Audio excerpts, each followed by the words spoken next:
kapag may newborn ka at saka gusto mo ng stroller, perfect na perfect din to.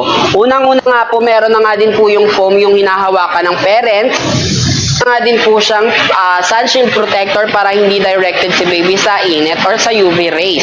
Pwedeng i-fold, okay? Malambot ang hinihigaan, malambot ang inuupuan. May pa-safety belt, dalawang klase ng footrest. Merong adjustable kung gusto nakalawlaw ang paa, meron namang standby kung gusto mong nakaapak lang si baby. Merong maliit na food tray, tapos merong pa-music.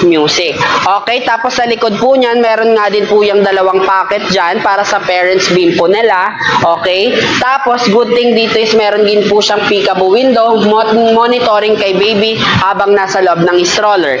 Yan po yung kanyang itsura kapag nakahiga. Okay? Or nakalying mode.